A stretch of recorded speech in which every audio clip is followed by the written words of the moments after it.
bringing you news and information from around the Pacific Command.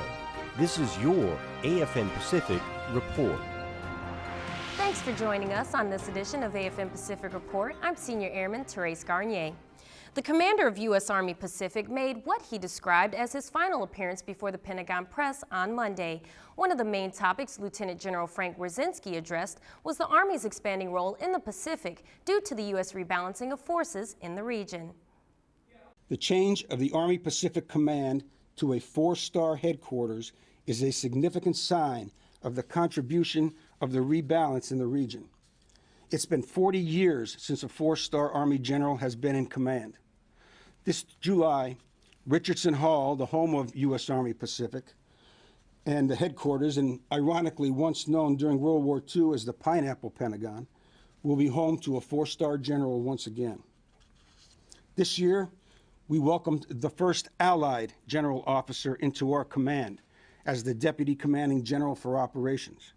Major General Rick Burr from the Australian Army is the first Allied general to hold this position in the PACOM area of operations. Major General Burr's presence in our headquarters symbolizes the rebalance in our long-standing alliance and celebrated relationship with Australia, and we're honored to have him on the team. Holly Petraeus heads up the Office of Service Member Affairs in the Consumer Financial Protection Bureau. She just completed a tour of military installations in the Pacific, during which she held a series of town halls. Holly Petraeus, a member of the Consumer Financial Protection Bureau, or CFPB, led a town hall for Camp Zama community members at the Camp Zama Community Club recently. She provided information on the CFPB's mission and offered insight on financial support programs available to service members, even for those stationed overseas at locations like Japan. I try to get to as many military installations as I can. I want service members to know that my office is there for them, and I also want to hear from them what their consumer financial challenges are, so I can take those back to Washington and see what I can do to work on them.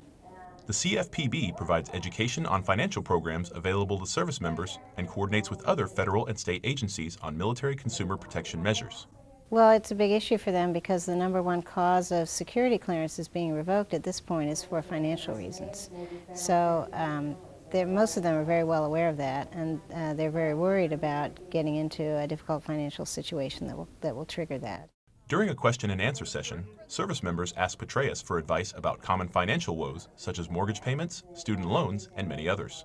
She addressed issues about mortgages and people that are having to struggle with their homes, that they have to try to sell their homes in such a depressed market, and she gave us good information about those things that are in place to help people like that.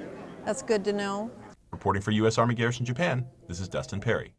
After what was a very long flight across the Pacific Ocean, a Navy strike fighter squadron in Japan has taken delivery of 13 brand new FA-18 Super Hornets.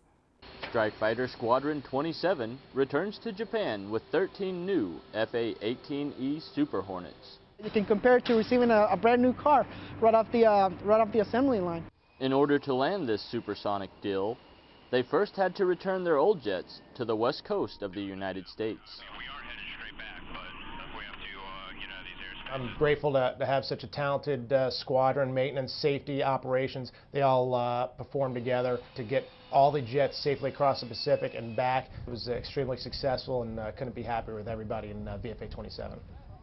After more than a month of training and flying more than 12,000 miles round trip across the Pacific, members of